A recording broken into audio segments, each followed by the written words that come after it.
Good morning and welcome everybody. My name is Bart Oosterveld. I'm the Seaboyd and Gray Fellow here at the Atlantic Council, and I direct our Global Business and Economics program.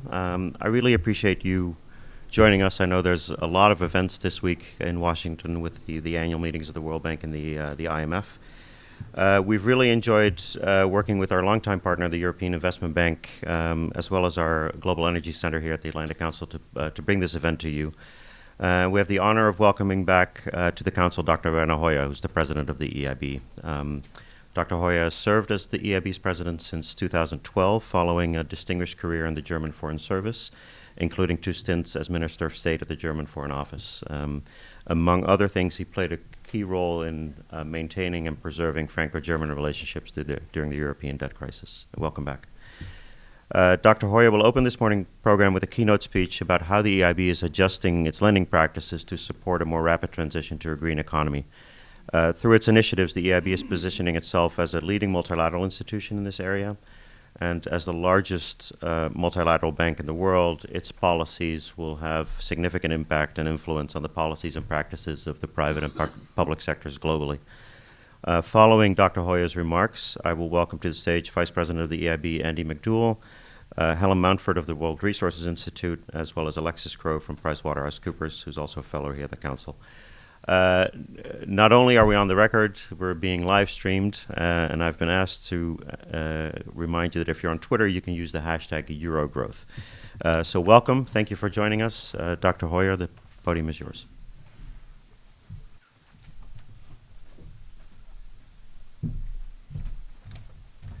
Thank you very much for this very kind introduction, and thank you very much for coming, spending this morning with us.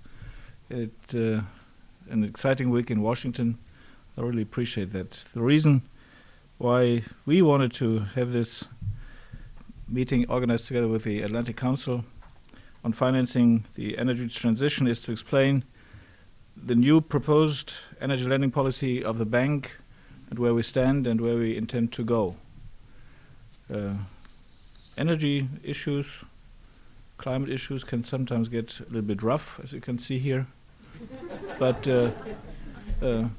we win. So this policy is needed now more than ever as we support countries in their transition towards a low-carbon economy. And that is important to say because it's easy to say we must move out of fossil fuels and all this. You must enable countries and regions to do so. And that's where we have a specific role to play. It's timely, given the discussions on the Paris Agreement ahead of 2020, when the national determined contributions are expected.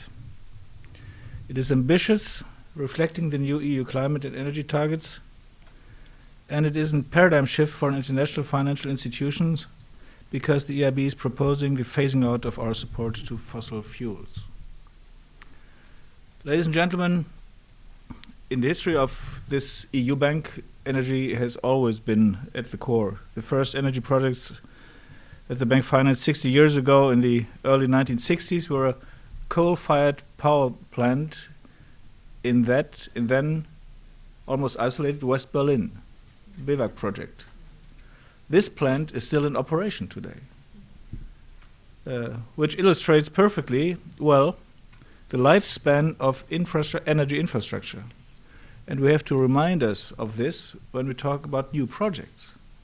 Some people who put an enormous pressure on our political masters, or on us, or both, must take into effect that from the point of view of a bank, it is important that you look at the lifespan of the project. And if you know that 5, 10, 15, or maybe even 25 years from now, that installation will go out of production, you have to be aware that you're now programming stranded assets.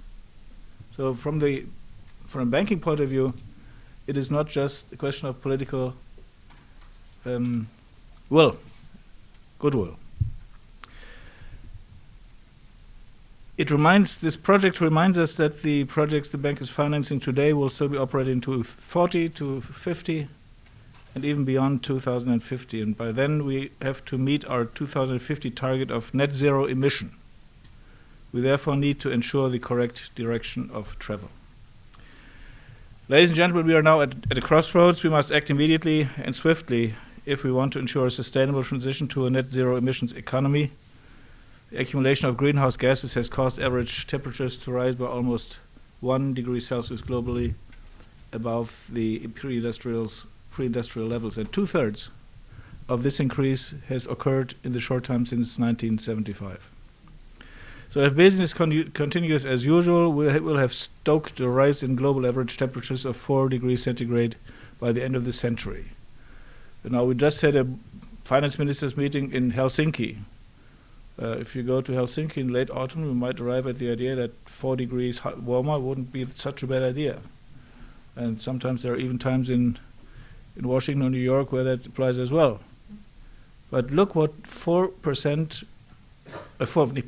degrees Celsius more or less means. Well, we know from situations which have seen heat waves recently what that means in terms of drought, forest fires, crop failures, food shortages, disease pandemics. They become commonplace events, potentially displacing millions of people and triggering a lot of migration as well. We should remember that the present wave of migration in the Middle East had its origins to a large extent in drought and other climate-related problems. But now 4 degrees. Well, degrees are measured, in Celsius at least, by absolute one-digit figures. In order to get a sense what's really happening, you have to discuss about 1/10 of degrees in climate changes, temperature changes. If just for the sake of argument, you imagine temperatures until 2100 would not rise by 4 degrees Celsius, but would go down by 4 degrees Celsius, then we can see what is happening, because that was the case if we go back just a few years. But when it was 4 degrees colder on this planet, Washington would have been under kilometers of ice. So it's only 4 degrees, but a huge impact. So we have to take it seriously. And in Europe, things have changed dramatically. The awareness of people have changed. The year 2019 was defining. I have the honor to chair an institute and think tank for European affairs in Berlin. And in the context of the European Parliament elections, I invited 40 youth organizations, by the way, non-political youth organizations, sports youth, fire brigades, what have you. And we wanted to thank them because they had launched an initiative in order to encourage their peers to participate actively in the European Parliament elections. We want to thank them.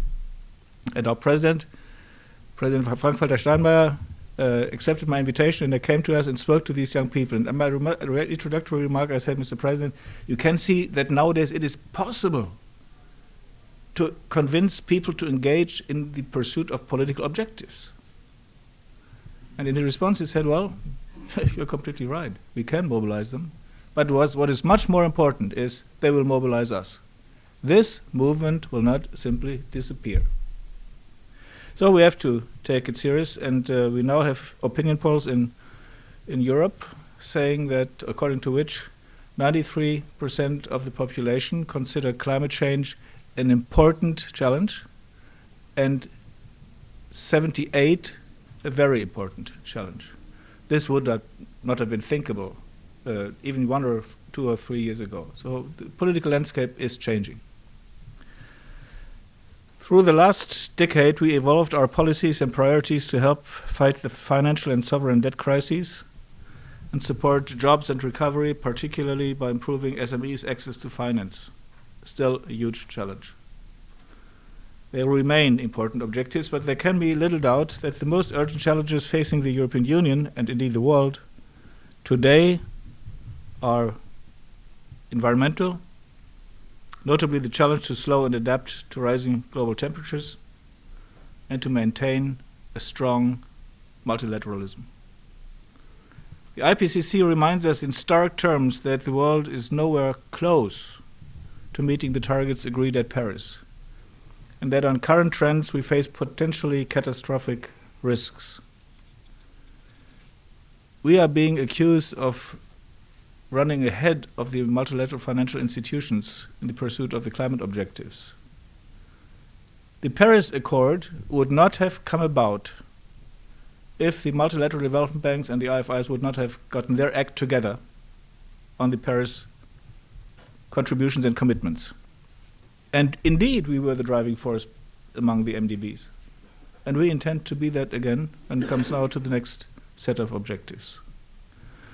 EIB has always been at the forefront of multilateral development bank efforts on climate. Since 2012, we have provided around $170 billion of financing, supporting over $600 billion of investment in climate action and environmental sustainability, making the EIB Group the world's largest multilateral providers of finance for climate projects.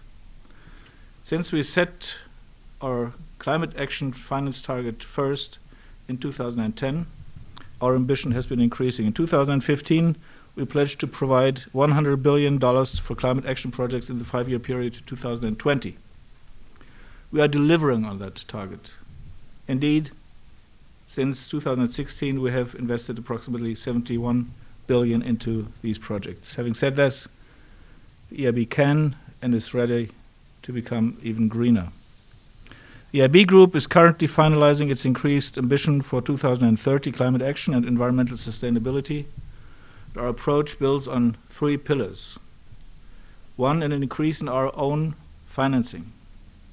Last year, nearly 30% of the EIB's new commitments worldwide were dedicated to climate and environmental goals. By the way, in Paris we had committed to 25%, so we're doing 30%.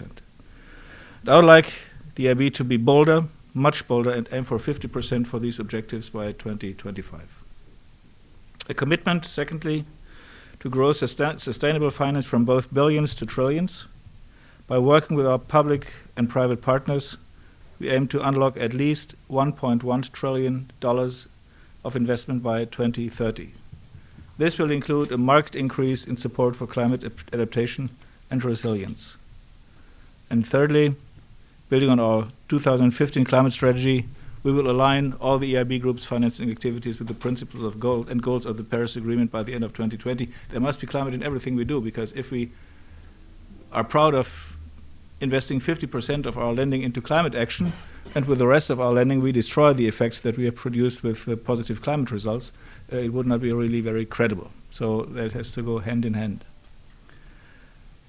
That this is not easy, you'll probably discuss later with the panel, and my friend and colleague, the Vice President Andrew McDougall, will be talking about this as well, I suppose, because you have to be responsible to your investors. Our bank, which has a balance sheet of $600 billion, has never seen more than 14.7 billion euros of cash injection. The rest is callable capital, but most of it is support from the capital markets, who give us every year between 70 and 90 billion euros of bond purchases. So now you have to be precise what that is. We have the advantage that people trust us, that we are considered an engineering bank and relatively good economists who never produce losses. But still, it's a question of trust. And when you now sell a green bond, or in the next phase we have begun now to sell sustainability awareness bonds, then you need something that in the ideal case you can call a taxonomy that describes precisely what that is. Don't take a piece of paper, white, paint it green and say this is now a green bond. No. Your investor who gives you this money wants to know what happens with the money. And you must be accountable for that and transparent. And the whole thing must be sustainable. For green bonds, this has been to a large extent achieved. I still see a lot of, let's call it green cheating. And we must stop that even more. But for sustainability awareness bonds, this is going to be a difficult taxonomy that we will need. Because if we don't do that, we will not be able to finance these huge amounts. Taxpayers' money will never suffice to reach these objectives. We need to talk to the private sector. We need to speak the language of the private sector. We need to draw them in instead of running the risk of being accused of crowding out. The new 2030 EU climate and energy targets, agreed as part of the Clean Energy for All Europeans package, aims for at least 40% cut in greenhouse gas emissions from the 1990 level, at least 32% share of renewable energy in final energy demand, and at least 32.5% energy efficiency improvements. And the European Commission, supported so far by 24 member states, has gone further and proposes that the EU commit to net zero emissions by 2050. For us, this was very encouraging. Both the European Council in June was very clear in this direction, and in her difficult speech after her nomination as President of the European Commission, where she won that thing very narrowly. She had to be ambitious on climate issues as well in order to get a majority, and she did it, and that meant that the European Commission President has committed to that objective as well. So, current greenhouse gas emissions will need to be cut by 50% in the next 10 years and by another 50% by 2040. The energy sector will have to lead the way. Energy-related investments will need to double to more than $440 billion per year of investment in the next decade and to over $600 billion per year in the decade after, in order to take nearly all greenhouse gas emissions out of our energy system by 2040. The incoming European Commission announced in September 2019 ambitious objectives to further increase decarbonation efforts with a proposal for a European Green Deal aimed at making the EU the world's first climate-neutral continent, and this already by 2030. This includes calls for the bank to increase its support to climate action and to assume a stronger role as the EU climate bank. We welcome this, and the bank is ready, stepping up to this challenge as I have outlined. Business as usual or even incremental policy changes will not deliver on these ambitions. Decisions we make today have long-term consequences. Policies need to change, and change quickly. If we get it wrong, we will lock in high carbon energy infrastructures that ultimately will make the energy transition much more costly for us all, in both financial and environmental terms. So the new EIB energy lending policy, which was controversially but constructively, that was the good thing, was constructively discussed this week in our board, will be an important step in this regard. Our proposal has a strong focus on energy efficiency, renewable energy, power grids, and research and development, because we believe these challenges can only be met with the highest level of application of top technologies. The bank has in recent years delivered debt financings of around 13 to 15 billion per year in the energy sector, helping the creation of roughly $44 billion of new assets. And this is significant but still small compared to Europe's overall needs, never mind the world. The question before us today is how to best use the scarce financial and human capacity at EIB to best effect to accelerate the energy transition. Vice President Andrew McDougall, who is leading the review of the EIB energy lending policy, will present the content of this policy. For him, probably this meeting today is quite a relaxed event, because he has been constantly under fire in the last weeks and went through heroic struggle. And we are very grateful to him that he is doing this. And he will convince you as well. But before I let him do that, let me end with one last important point.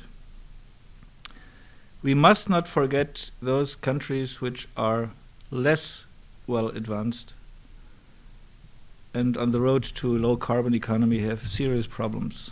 That some areas, communities, sectors will be more deeply affected by this transition than others. And this is something we must take head on. Otherwise, we will not take the people along on this journey. We are fully aware that some regions are very dependent on fossil fuel production, in particular from coal, and have different needs, and we're committed to ensuring that no one is left behind. We need to focus in particular not only on energy security and energy supplies in these regions, but on jobs and growth. We have seen the detrimental effects on communities and regions in the past when a transition is not fair and just. So we stand ready to develop new products and ideas to make this vision a reality. And I thank you very much for your attention.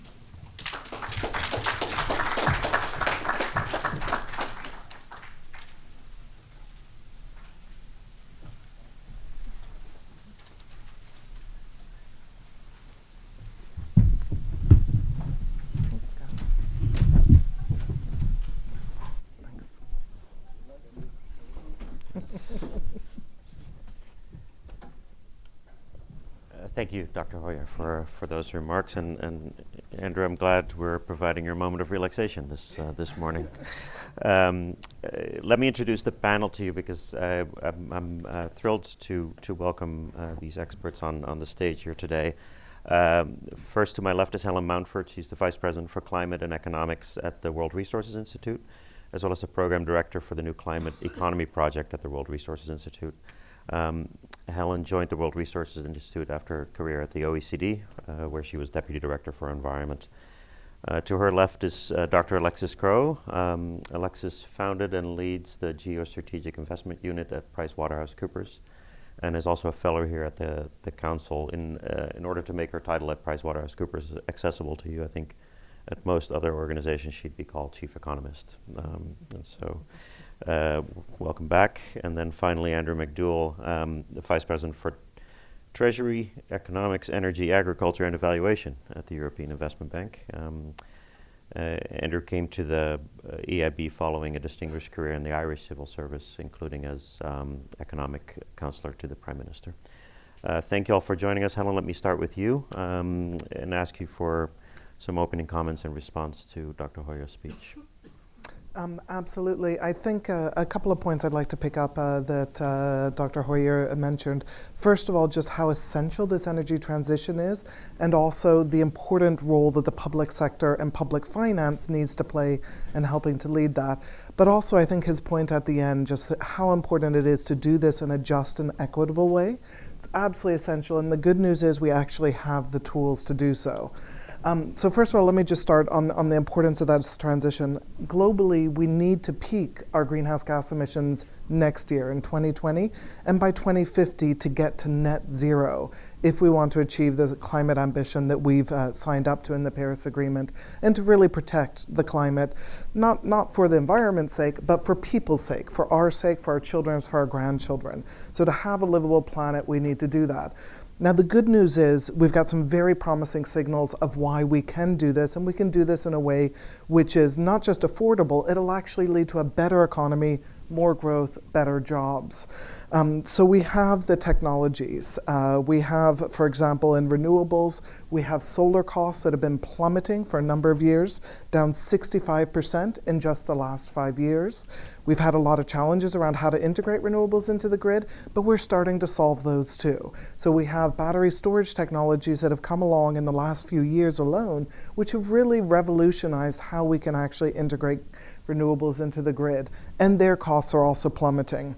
So we're now seeing that renewables are not only out-competing coal, we're finding in a number of places it's actually cheaper to close existing coal plants early, build renewables, and just scrap the assets of the coal plants. That's cheaper than continuing to finance the continuation of the coal plants. We've seen this in Colorado, we've seen that in New Mexico in the US, we're seeing it elsewhere. Increasingly, particularly in other parts of the world, but also in the US, gas is now more expensive than renewables. It's better to invest in renewables from a pure financial and cost perspective than to invest in natural gas. So the economics is changing, and it's changing fast. And we see that in many cases, people are still behind the curve a bit. So what is next? Well, we do think that right now the really critical thing is to stop new investments in coal first and foremost, and this is something where the public and the private banks are starting to shift, and public banks in particular have a responsibility to do so. But to be frank, we're seeing even more momentum in the private sector, and I can share some of those experiences later.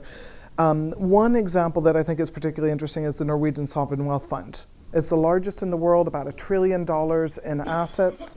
They have recommended that the sovereign wealth fund stops investing in oil and gas.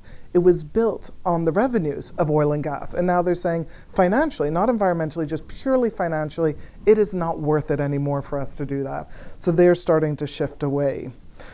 So I do want to congratulate Werner and Andrew and the EIB for putting forward a proposal that is really looking not only at shifting towards more on the sustainable finance, but actually shifting away from fossil fuels. There's no space for that in our economy anymore, and there's no need for it.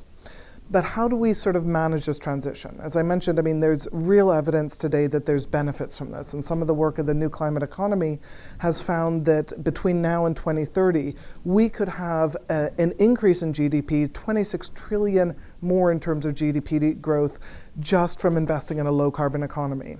In 2030 alone, we would have 700,000 less premature deaths from air pollution. Don't forget the air pollution side of this equation, hugely costly to human lives. And we could have something like 65 million more low carbon jobs. So there's real potential there.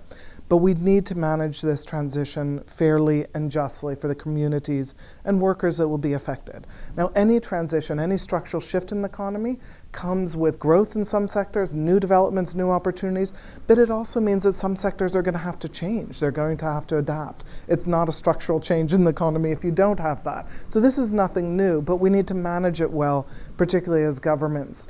And we're seeing examples of where that's working, from Scotland to Uruguay to Germany to Canada, Alberta. Many places around the world, you're starting to have social dialogues about how to make this transition work. Dialogues that bring in workers and trade unions together with the companies and together with the government, and often some of the local trade schools or universities to look at how to diversify the economy, how to help with retraining, how to do early retirements where it's not going to be possible to do the retraining. But at the end of the day, for those communities and workers, actually spending money to help make this transition, to make it just, is a lot better than artificially trying to keep a dying industry alive a couple more years. That's not going to help those communities. So we have a lot of the evidence, we have a lot of the examples that work, and what we need to do now is put those into place. Thank you, Helen. Excellent. Alexis, you recently published on ESG investing and have commented on this topic area, including identifying investment opportunities in the green economy. Can I ask you to make some opening comments? Sure. Thank you so much. And thank you, Mr. President, for being here and for physically fighting climate change as well.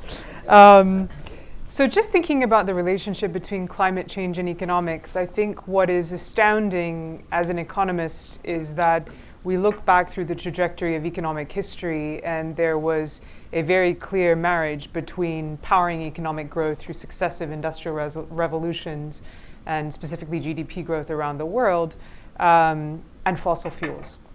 And now we've reached the tipping point where we would say that fossil fuels negate the potential for future economic growth.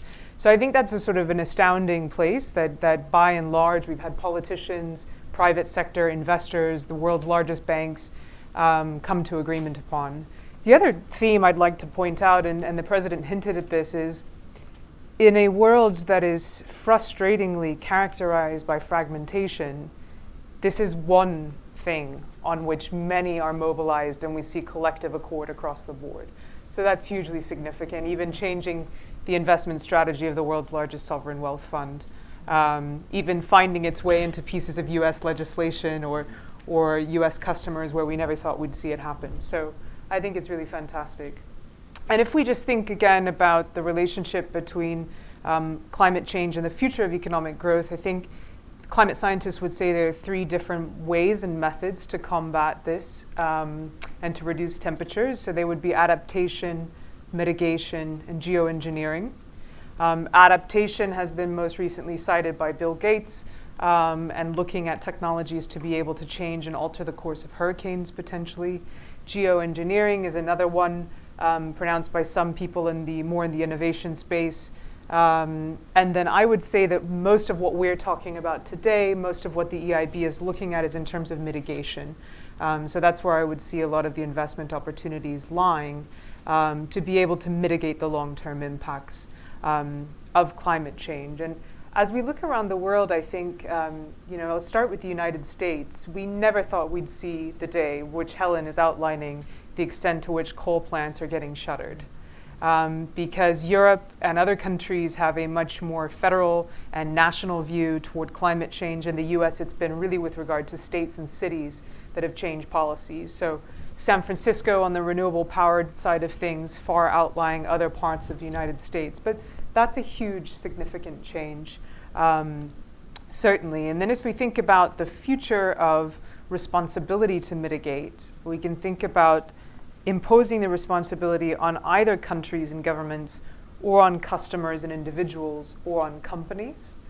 And we've seen mixed responses to this. We saw what happened in France with les Gilets jaunes and putting a tax on individuals.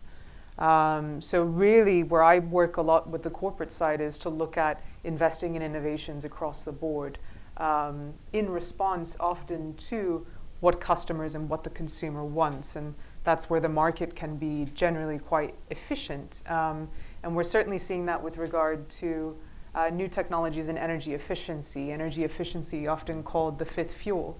It's not as sexy sometimes as looking at, I saw a new advert for a European car company, I won't name names, but it had this sort of beautiful wind turbine and everything. And so it's not as sexy as that because you're really looking at ways to edit out emissions. But I think certainly it's there's room for improvement across the board. The other things to think about are just incentivizations. And the Vice President and I were talking about in the US, just incentivizations in terms of carbon capture as well. And I think certainly the US, as it looks to be able to regenerate innovation across the board, there's a clear win scenario. And then just thinking about the viability of projects around the world, I think the EIB can very much act as the World Bank does in terms of going into specific projects with strategic investors and providing a de-risking element that is required for a lot of pension fund boards to be able to allocate. And that's where a lot of these billions of dollars of needed capital will come from. So I think that's a centrally important component because for a lot of infrastructure investors, the financial risk is kind of the first one to think about in terms of structuring the transaction. So I certainly think it's important. And then just lastly, the President and I are certainly in agreement on looking at the economies where ministers of the economy are looking to bring mouths out of poverty. And when they look at the cost of different types of energy returned over energy invested around the world, sometimes they feel hamstrung or with their hands tied when the cost of implementing a solar plant seems simply unfeasible. And that's where I think our responsibility truly lies, to be able to look at the economies that are generating significant GDP growth around the world and to help them make that transition as well. Thank you, Alexis. Andrew, let me turn to you. One of the things that the EIB is known for is its discipline in lending, and you've seen through different episodes that Brussels observes a problem, it points to Luxembourg for the solution because there must be money there. It's a bank. As you roll out these initiatives, how do you protect the balance sheet of the EIB? How do you protect its reputation and its discipline? Let me come to that, Bart, but let me just mention two things on our financing of the energy transition. First of all, this proposal that we're making on a new energy lending policy doesn't come out of nowhere, and I just want to acknowledge Werner's leadership in positioning the EIB effectively as the EU climate bank. I mean, this is our new mission for the next generation. The EIB has always adapted to changing European priorities, all the way back from post-war reconstruction to integration of the single market by literally physically linking, through infrastructure, energy, transport, communications, and so on, all the parts of Europe. The enlargement agenda and cohesion has been a big, obviously, mission for the bank. The counter-cyclical role we've played over the last decade has been a big part of the bank's mission in terms of provision of SME financing and so on. But it's quite clear the climate mitigation and adaptation are in a sense going to be the source of the legitimacy for an institution like the EIB for the next generation. And facilitating this transition in a fair and just way is going to be essential for our own political support. And I think this is going to be true for a lot of public financial institutions. When asked the question, what are they for? I think a big part of the answer to that question is going to be the energy transition and climate action and mitigation. And under Werner's leadership, the EIB, all the way back from being the first issuer of green bonds back in 2007, through to the Paris Agenda, and now more recently this new proposal on the energy lending policy, has played a leading role among the international financial institutions on this agenda. Just secondly, why is the energy lending proposal that we're making important in my view, and why is it generating so much attention within Europe? I think there's two reasons for this, without going into all the details of the proposal. Firstly, we are a big financier of energy. As Werner has said, we are supporting 40 to 50 billion of asset creation every year. So when you put that in global terms, that's still only a very small part of obviously capital formation in this area. But in Europe, we're a big chunk of overall financing of energy, particularly in renewables, but also increasingly in energy efficiency, increasingly in clean tech innovation, and also obviously in power and historically gas grids. So obviously our policies, what we define as eligible, is important, particularly within a European context. What we are allowed finance is important. But I think even more importantly than that, for those who are both supporting what we are proposing and those who are a little bit more skeptical and remain to be convinced and are a bit worried about what we're proposing, what they see from the EIB is potentially a template for the definition of Paris alignment for a bank's lending policies. And this is why it has become, I think, quite a controversial issue. Because even in those countries where they're not expecting the EIB to finance a lot more gas infrastructure or gas-fired generation, what they're concerned about is that what we adopt ultimately becomes a wider standard. This happened, by the way, back in 2013, when the bank adopted what we call an emissions performance standard for power generation assets that we finance of 550 grams of CO2 per kilowatt hour. And it seemed like quite a technical issue at the time. But ultimately this became the standard in Europe for all sorts of EU funding instruments. And indeed a lot of other banks adopted it as their definition of sustainability. And I think what we now have on the table, we have a particular technical standard we're talking about in terms of power generation and other assets. And I think the expectation is that it could become the definition of Paris alignment. And this is why it is becoming quite we're not necessarily used to being in the public spotlight a lot of the EIB. We like to be hidden away in the woods of Luxembourg just doing our thing. But this is why I think it's become quite an emotive issue. How do we solve it? I mean, and obviously, how do we bridge the differences? I think we are narrowing the differences between our member states. I think a lot of it is going to come down to technical clarifications, and we're working on those. But as the President has said, a lot of it is going to come down to answering the question from those member states who are more dependent on fossil fuels, which is, what are you going to do for us instead? So if it's not going to be supporting our fossil fuel infrastructure, what are you going to do instead? Because we have to accept in the IB, we've always been financing, we've been the pioneer in financial instruments for renewable energy in Europe, but most of it has been in the more sophisticated energy and financial markets of northwestern Europe. And now we're going to have to answer the question in Poland, in Greece, in Romania, who still have a lot of coal-fired generation who need to shut it down. What are you going to do for us to help accelerate that energy transition? And this is a question that's absolutely legitimate and that we need to answer. In answering that, though, we have to be attentive, obviously, to the fact that we're still a bank. And at the end of the day, we have to finance assets that are financially as well as environmentally sustainable. I think in my own view, there's a synergy between the good policy and good banking here, by the way, because I think moving out of fossil fuels is also good banking. I think from a risk management perspective, we don't want to have a lot of stranded assets on our balance sheet. And in fact, supervisors across Europe are beginning to put a much, much tougher spotlight on the degree to which banks have a lot of potentially stranded assets. And by the way, it's not just energy assets. I mean, they're also looking at a lot of transport assets. They're looking at a lot of loans to different industries that may not survive with the current business models, the energy transition. So we're working actually we're part of a group called the Network for the Greening of the Financial System, which is a network of public financial institutions and supervisors who are basically working out how to adopt credit risk policy guidelines in line with the energy transition to make sure what we're doing is not just environmentally sustainable, but also financially sustainable as well. Okay, excellent. Thank you. And let me pick up on the point that you made and that Dr. Hoyer also ended his comments on about equitable transition. And Helen, let me ask you to comment in a bit more detail, because I think it's a significant focus on your work. And then after that, Alexis, let me come to you and talk a little bit about the private sector's response as you see it with the people you work with. Mm-hmm.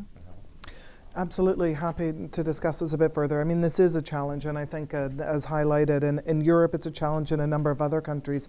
But we're also starting to see solutions that really work through these dialogues, through measures that can really help to ensure that low-income households or affected communities or workers can make the transition. I can give a couple of examples of useful. I mean, one is in Canada, in Alberta, and then actually more broadly in Canada, they've really been looking at how to make this adjustment. Canada has been moving towards carbon pricing. There's some definite challenges around this, and we've got some interesting discussions going on this week as well as next week. But if you look at somewhere like British Columbia, they've had carbon pricing in place now for, I believe, 12 years. And what they did with the revenues from the carbon pricing is they've actually used quite a bit of it to help offset other taxes, whether it's income taxes. They've used some of it to help support poor and other households. And what they've found, they've done assessments after 10, 12 years, and what they've found is that low-income and middle-income households are better off because of the carbon tax than they would be without the carbon tax. So it's not just starting to offset a little bit some of the cost of this, it's actually they're better off in terms of income. And in terms of the economy, they've been growing quicker, or at least as quickly as all the rest of Canada, so they've been doing well. But when you look particularly at some of the provinces, Alberta put in place a carbon tax. They've now had decisions to shift away. But what they did initially was actually decide to use some of that carbon tax deliberately to help with the retraining of workers that were affected, to diversify the economy. And that actually had some success and some pickup. We've seen this in other countries as well. I mean, we've seen it even in China under the 13th five-year plan. They recognized that there was overcapacity in the steel sector, overcapacity in the coal sector, and they were going to have to actively reduce those sectors. So including stopping or delaying 150 new coal plants, right? So they put $15 billion aside to help for the retraining, the reallocation, and the early retirement of something like 5 to 6 million workers that are expected there. So we're seeing a number of places. I mentioned Uruguay. Scotland actually just came through with a Just Transition Commission. They've just finished their report. They're looking at how to make this transition. We're seeing this in Norway. We're seeing this in Germany with coal workers. So actively working together. Another example, which I thought was very interesting, was in Italy, where Enel, the major energy utility, has to close 23 coal plants. So instead of just closing them down and moving off, they started to have dialogues with the workers, with the trade unions, with the local communities, and they've actually managed to find approaches where most of the workers who would be leaving those would actually be able to go elsewhere within the company. And what they've decided to do was Enel is going to stay in place in the 23 communities where they're closing the coal plants. Where it's reasonable and feasible, they're going to put in place renewable energy, but that doesn't work in all spots. And where they're not, they're working together with the local communities and the community, the universities and colleges to actually set up tech hubs. So they've got a transition plan, not just for the workers, but also for the communities. So, I mean, I think we're starting to see the examples of how this can work. It's very clear that the benefits for low-income households and those who are most vulnerable, those are also the ones who are most affected by air pollution, who are most at risk from climate action.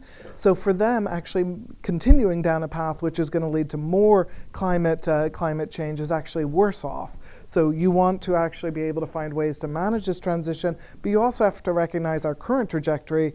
These are the people who are going to suffer. Thank you. Excellent. Thank you, Helen. Alexis, let me ask you, the people you work with at PricewaterhouseCoopers, so the corporate partners that you have there, obviously there's a significant private sector response needed as well, in addition and complementary to public sector leadership on the topic.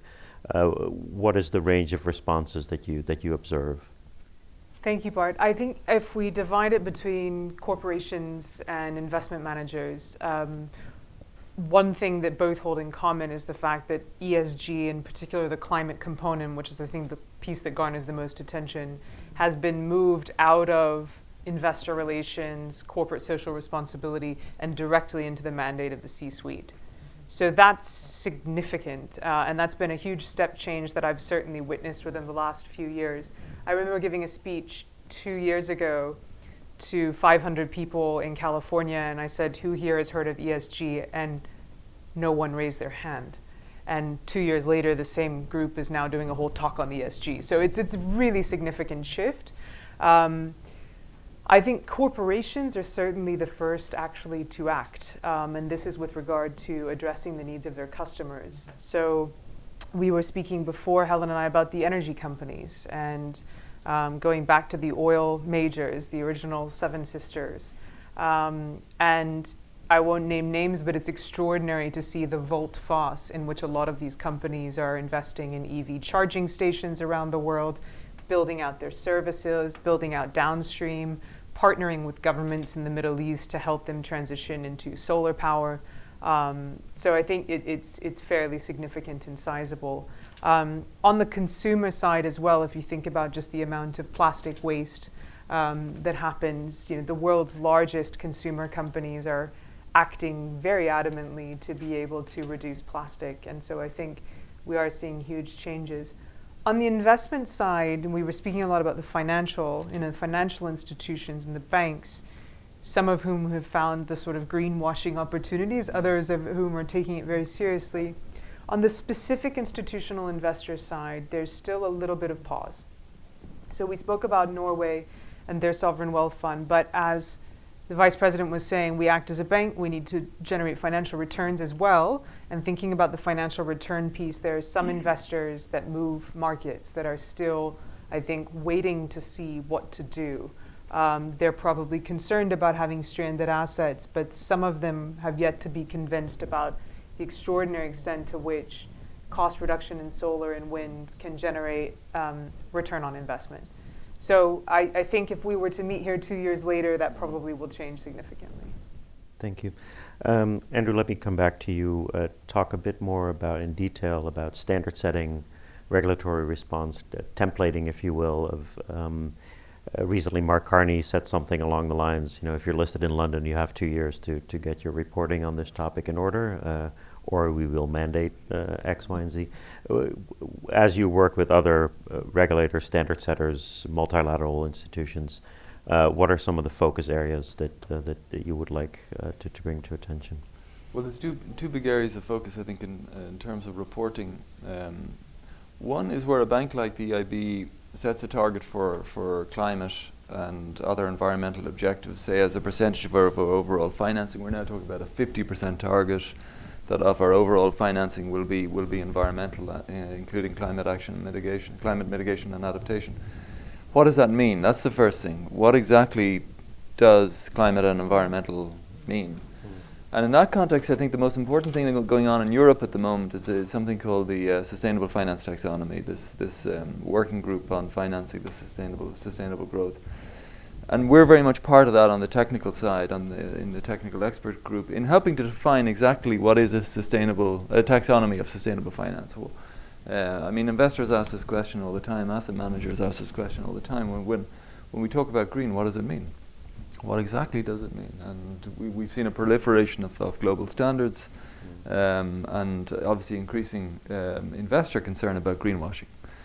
So in Europe, the Commission is now moving forward with in 6 areas initially, including climate adaptation and mitigation, with this very large document. It's like 300 pages to describe in some detail as to what what economic activities need to be in order to be defined as sustainable.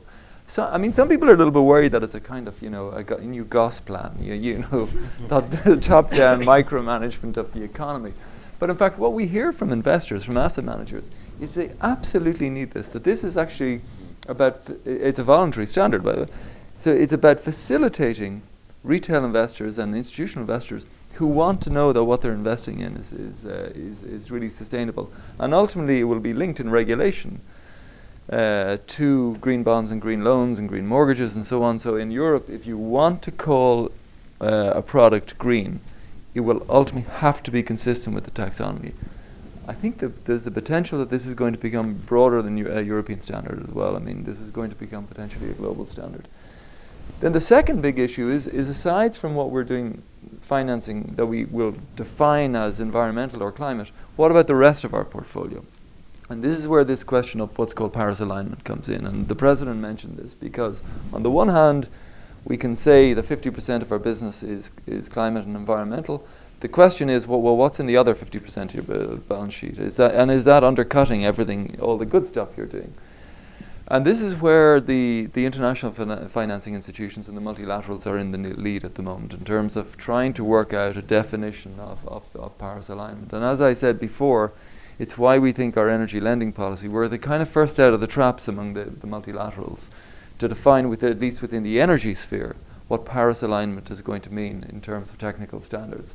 And we do hope, it is our ambition, that ultimately, if we can get this agreed by our own board of directors, that this becomes a global standard.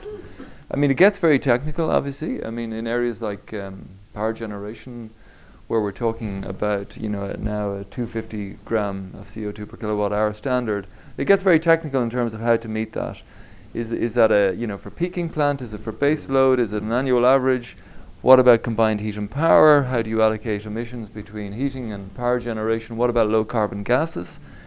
How do you integrate those into the calculations? So we're in this process at the moment of working through a lot of the technical detail. Let me stay with you for just one minor follow-up question. You've mentioned the Commission, and Dr. Hoyer mentioned the new Commission as well. What do you expect? There's usually a first 100-day kind of thing, push, and I know von der Leyen has made this a key priority. What support, what distraction, what focus do you expect to come out of Brussels later this year? Well, the President-elect von der Leyen, who is expected to take over, obviously, the running of the Commission sometime soon. We're not quite sure whenever the Parliament can approve the overall new Commission. Has promised that within her first 100 days she'll set out, a new European Green Deal, and that with the intent of mobilising up to €1 trillion of new investment in climate and other environmental objectives over the life of the next Commission. I mean, we're waiting to see. Obviously, we expect the EIB to be a big part of that, and we've had a lot of interaction with her team. I think it's going to be a big political challenge because, again, the question is really going to be about the just transition and about the different perspectives and starting places of the 28 member states of the European Union, some of which are starting from a very different position than the northwestern European countries who are much more advanced. So a lot of it is going to come down to money. And as with everything in Europe, I don't expect these negotiations to go quickly or easily, and I think in particular budget negotiations over, if you like, compensation for those countries that will have to shut down under this plan, will have to shut down a lot of fossil fuel generation. What compensation is going to be put in place is going to be the key issue. And if we're here this time next year, maybe we'll have a deal done. That would be the ambition. Okay, fantastic. Let me turn it to the audience as well for opportunity to ask questions. Yes, sir, here in the front. Yeah, go ahead. Please state your name and affiliation. There's a microphone that will come to you. My name is Jonathan Walters. I'm an independent energy economist, but also ex-World Bank, so I sort of come from MDB land. My question is this to EIB. You said that you can't hide away in the woods of Luxembourg anymore and you're kind of in the spotlight. And you also said that you have a major concern that investments in fossil fuel assets will become stranded assets, and so that you have a major kind of financial and banking concern. So how much will you be signalling in the spotlight, or how much are you already signalling in the spotlight, that pulling back from fossil fuel lending is to a considerable extent a stranded asset concern? Because there's two audiences out there. They overlap, but there's a green audience and there's a investment audience. And the stranded asset argument to the investment audience, they hear that in general considerably more than they hear the green argument. Thank you. Excellent. Andrew? We're putting more emphasis on the policy rationale for our proposal right now. And I think the reason for that is partly because when we finance fossil fuel projects, the risk dimension depends on the detail. I mean, if we finance, for example, a gas interconnection, gas transmission, gas distribution, from a risk perspective, even if gas is taken out of the system in 15, 20 years, from a banking perspective, we're not too concerned. These are regulated assets. We get effectively a guarantee. The consumers are forced to pay for these over 15 to 20 years. From a banking perspective, that's not a huge concern. What is of greater concern from a banking perspective would be power generation and gas-fired power generation, because it faces market risk. And in that area in particular, we would be talking with other financial institutions about their expected loss models in these particular assets, about their power price models. And this is a very active area for us with other banks, looking at how to model power prices in Europe to understand the risks that we are taking. And in fact, it's not just with fossil fuel technology, it's also with renewables, where we need to know how exposed we are to a significant reduction in power prices across Europe. But because it depends on the detail of how each project is structured, it's not the most convincing argument for our stakeholders as to why we need to move away. As a public institution, a much more convincing argument is that it is not legitimate for the institution to be financing, even if we're going to get repaid, to be financing the creation of assets that are not environmentally or economically sustainable. What's important in terms of our due diligence on projects, which is different from commercial banks, is we apply two different standards to any project we finance. One, yes, it has to be bankable. So we go through a traditional credit appraisal process, we work out the financial rate of return and so on. But even if it passes the financial appraisal, we also have to do an economic appraisal. And if the economic rate of return in the project, including the externalities associated with the project, and including the possibility that it will no longer be a functioning asset in 15 years' time, leads to a negative economic rate of return, even though it's bankable, we have to say no. We have to say no. And that's another commercial bank would not. They would be happy to finance such an asset. So for us, I think the bigger issue is the economic rate of return on the projects and the policy rationale. And that's certainly what we found. We get more traction with our stakeholders in making the case for the change on the basis of that rationale rather than just the credit risk. Because if we relied on the credit risk, the member states would come along and say, don't worry about the credit risk, we'll guarantee the projects. We just want your cheap funding. So we guarantee the projects, you just keep financing gas assets. And then then we're stuck. Yeah.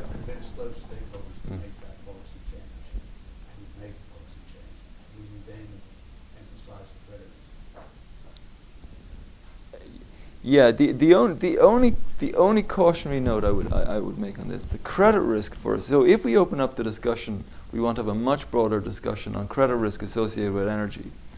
I have to tell you, there's a lot of areas of renewables where we're taking on a lot more credit risk as well. And that's because renewables are increasingly moving away from feed-in tariffs and other various forms of renewable energy support schemes, and they're becoming much more exposed to market risk. And they're all moving in the same direction, so that peak energy supply from renewables is going to be at exactly the same times in large parts of Europe. And this is an area. So I'm just saying, it's a double-edged sword. Having a much broader discussion about market risk and energy assets. Helen, any comments on this topic? Just 2 points, if I can, to sort of reinforce what Andrew was saying there. I do think, I think particularly as a public financed bank, there's an importance to look at the economics of this, not just the financial aspects, and I think that's where the policy comes in. And if you look at the economics of these investments, when you look at the energy sector, we have something like 4 million people each year which are dying from air pollution related health impacts prematurely, due primarily to fossil fuel burning. If you start to add in those economic costs, those economic and social costs, you get a very different outcome. And obviously from a direct financial perspective, from the perspective of an energy utility, that's not their job to be thinking about that. But in terms of public investments, we do need to think about what the costs are. And that's before you even include the climate impacts, right? Just the air pollution. But the other point, I think, on the public purse actually carrying the weight of this, today we have something like over 400 billion in funds that are going to subsidize fossil fuel production, exploration, and use globally. We are already, from the public purse, from our tax revenues, paying for fossil fuel production, exploration, and use, and that's not sustainable. That's not where we need to go. So locking in further systems where the public are just going to have to keep paying for fossil fuels to be used, when we do have alternatives that there are risks associated with them, but they're getting increasingly cheaper, more reliable, better able to cope, and have less of a social cost, is the way we should be going with our public money. Yeah, excellent. Great question. Bob, here in the front. Thank you. I'm Bob Icord from the Atlantic Council Energy Center. So, Bart, thank you for hosting this panel. And I worked with Aid and State for many years on these issues before coming here to Atlantic Council. And I think that I'm interested in the developing country aspect of this. And you have a mandate to work in developing countries, and I've worked with you in Africa. But if we look at the realities, and I think, Helen, you'll attest because you're working actively in Asia, if 60% of future electricity growth is in the developing or non-OECD countries, and 60% of that is in India and China, and most of the rest of the coal expansion, I'm right now working on Pakistan and Bangladesh, is in Asia. What does this mean for the international financial community, EIB, how we work, and can we get China and Japan, the biggest funders of these coal plants, to stop as you were hoping, Helen? Yeah, that's a great question. Perhaps, Helen, you can kick us off on that, and then I'll open it to the other panelists as well. Happy to. I think there's two aspects there that are important. I actually think we're seeing shifts in a number of those economies in terms of where their own investments are. And I'll give one example where we're working closely, is to support the government of Indonesia. And in March this year, they released a report, which is not to do with climate specifically, that wasn't about their climate targets, but to help feed into their next 5-year economic development plan. And they wanted to look at what would it take to go low carbon, right? And what the Ministry of Planning, their own resources, their own models, their own scenarios, what they found is that going to a much higher climate ambition, including shifting away from coal, would actually be better for the economy, better for jobs, better for poverty reduction, more quick, better for regional and gender disparities, have helped to solve those challenges. So from their own perspective, from an economic development perspective, they're seeing that this is actually a very different picture from where they were going even last year. And you're starting to see, and again, I mean, I have to say in many countries around the world, what we're seeing is there's lethargy in the system. People are used to coal, they know how to regulate for it. All of our energy regulations, our pricing systems have been built around the traditional fossil fuels. They're needing to look at how to shift this, but they're starting to. The PLN, the major energy utility there, is starting to heavily look at how to rapidly increase renewables. Both Jakarta and Bali, Jakarta for air pollution reasons, Bali for other reasons, have decided to go very quickly into renewables. Bali as the island has actually decided to go 100% renewable energy by 2025. It's an incredible challenge, but they're seeing both the opportunities from doing so and also the risks if they don't do so. So I think you're starting to see a shift in a number of those countries, a recognition that the costs of continuing to build out coal are going to be high. Another challenge is the financing. And again, it comes back to some of the public funding, and it's China, it's Japan, it's South Korea, who provide export credit assistance to coal building and a number of other countries. They're shifting away from it at home in many cases because they're realizing they don't want that air pollution. They don't want the responsibility. They know it's a dying industry, but they're financing it elsewhere. And I do think there needs to be a leadership responsibility stepping up and actually recognizing that this is not something that can be done there. But there's two sides to it.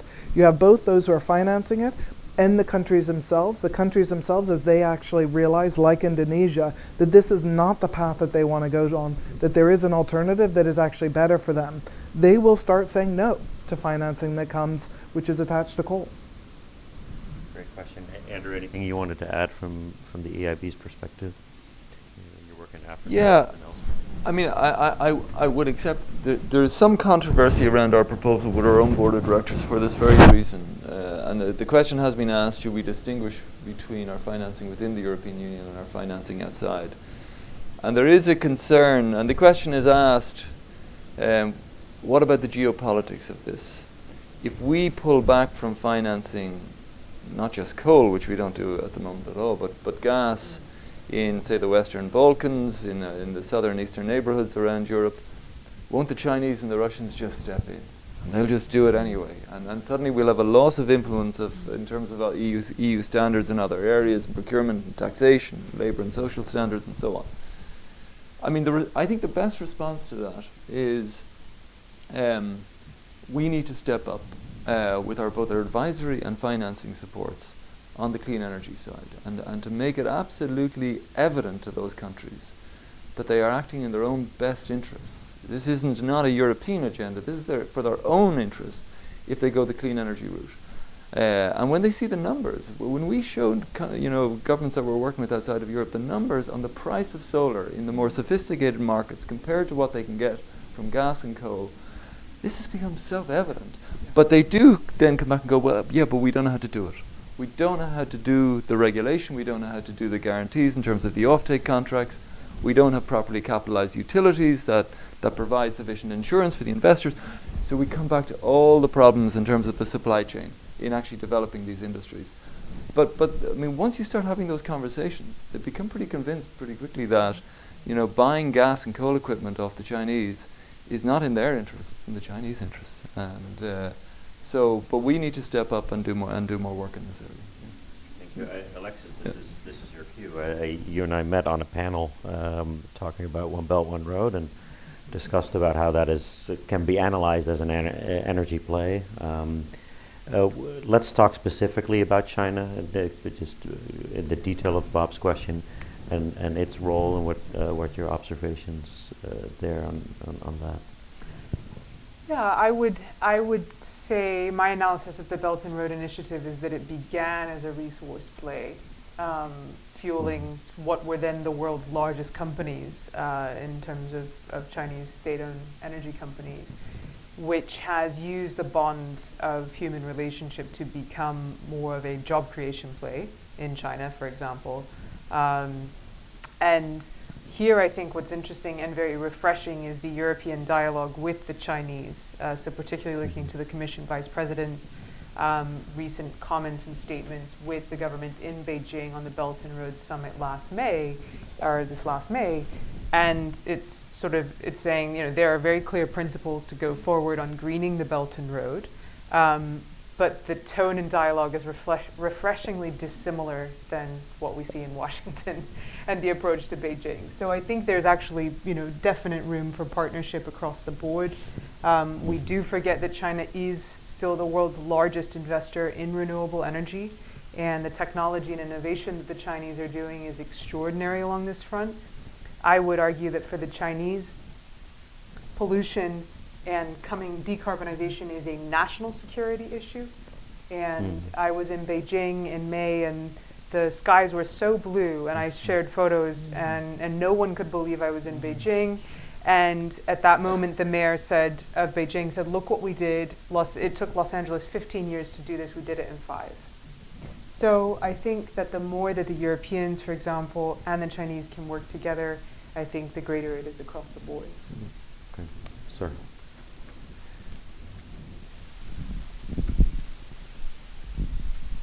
Nice job. Daniel Bice, Africa Kilowatt. I'm going to zero in based on the question to you. Interestingly, we convert coal plants, shuttered coal plants, into data centers and microgrids in the United States. My question focuses on Africa because we have a 150 megawatt solar battery microgrid in Abuja and Kano, Nigeria. That the challenge is taking these 16 entities, including 4 universities and a federal hospital, off diesel and putting them into this solar microgrid. You can't get, nobody's financeable over there. And it's a very tricky to get underwriting to clusters in this embedded program. My question is, do you look at projects that might be $100 to $300 million in segments that are going to be used by clusters of entities? Because we can't get, Nigerians aren't guaranteeing anything. They're participating. But this is such a monumental problem. And we're, frankly, we're working with the Chinese to get it solved. But I don't know if you're a solution for us. Maybe we can get you together after the just work it out. Well, the answer is yes. We do projects like this, but this goes to the heart of the question you asked earlier, Bart. I mean, how do we do more of this stuff and keep our AAA rating? And the only solution is to find mandators who have that type of risk appetite. So not to be using our own capital, but to be using mandates mainly from the European Union budget and indeed national budgets, to find a way to blend essentially free money with debt finance to make this something that is consistent with our own credit risk policy guidelines. So we are working on a lot of projects like that, where effectively we provide guarantees to project promoters that the offtake contracts that they have will be honoured, and but these are high risk operations that where we need in turn some guarantees from mandators to make it consistent with our own credit risk policy guidelines. But happy to talk in a little bit more detail later. Thank you. I think we have time for 1 or 2 more questions from the audience. Yes, in the back. Thank you very much. My name is Karolina Walkowiak. I represent one of the NGOs, and I'm from Poland. I'm sorry for all the pollution. Thank you for your good points, and it's very important, all these positive changes. On the other hand, unfortunately, I would like to highlight one situation which just happened this week in Poland. Only one day after elections, Polish government scheduled discussion and first reading of proposal on limiting local communities' influence over opening new mines. It means that in the future, Polish government and business won't be required to consult new mines with local government or community. My question is, talking all these positive changes, how would you comment on this direction? We are facing new protests in Warsaw. First happened just on Monday. The reading was postponed, but I don't think it will disappear. So could you please give me my opinion about how do you... A critically important topic, and Helen, you and I were talking about this before the event. Andrew, you've hinted at the different opinions within the EU, and not everybody is moving in this direction, or if they are, not everybody's moving at the same speed. What would you with or without commenting on the specific situation in Poland, what would you share on this? I mean, I think there's a couple of things here. One, where we have seen successful transitions and any kind of structural shift in the economy, but when we look particularly at the energy transition, where it's actually working well, it's because you have increased dialogue with society, the communities, the workers, the businesses, the energy companies, together with government. It's actually by bringing the different partners together around the table to talk about where are we going, to actually recognize that this is the future. We do need to address climate together. We need to move this forward. And then how do we do it as a group? That is actually where you're starting to see the real success stories. And I think we really need to just keep hammering that home, because that is where you will. I think it's also, I mean, we're in a very difficult moment now, right? We do have in a lot of places a sort of closing of some of these dialogues or democracy in some ways. We also have at the same time far more transparency. There's much more information out there. We know about decisions that are being taken even often behind closed doors more quickly.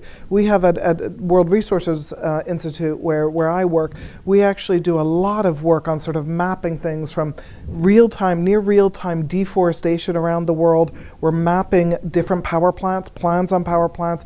We're able to start looking at what are their emissions just from satellite data. So you actually have a lot more transparency information that's getting out there, which is enabling people to step up as citizens, not just with voting. I mean, the president mentioned how in Europe things have shifted dramatically. In the US, you actually have 65% or so of people who really do think the government should step up on climate policy, including a majority of Republicans.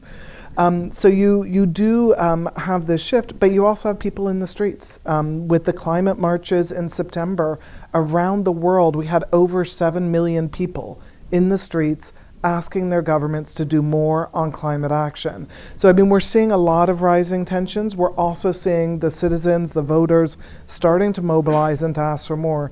I mean, Alexis mentioned the Gilets jaunes, the yellow vest movement in France. And I think in some ways in the media, we've actually misinterpreted some of what was going on there. There was absolutely, basically, there's people getting to the end of their tether and saying, we can't afford yet another increase in the fuel tax, right? So I said, we don't want that. But at the same time, what the protesters were clear about when they came forward with their demands was they wanted a faster transition to a low carbon economy. They actually wanted more climate action. They wanted the government to ensure it was done in a just way, an equitable way. So you still have in France today, you have a tax. You have the emissions trading scheme of the European Union, right? Reducing emissions. You also have a carbon tax in place of about $45 euros per ton of carbon. So you actually have those in place. What they were objecting to is don't continue to keep increasing this tax. We can't take that. You need to find mechanisms to change. So I think there's a lot of learnings and a lot of lessons learned, often very hard lessons learned, including around fossil fuel subsidy reforms, which in many cases have not been done well. But we have examples where it has been done well, and we need to take those lessons. And I hope that in Poland and elsewhere, those lessons will start to resonate and recognize that it is actually more about a dialogue and how to manage this transition rather than pretend it's not happening. We have to wrap up, and I wanted to thank the panelists and to thank the EIB for a long-standing partnership and thought leadership on this topic. I want to thank you all for joining us this morning. I know there's a lot of things going around town, and I appreciate your time and attention to this panel. Please join me in thanking them.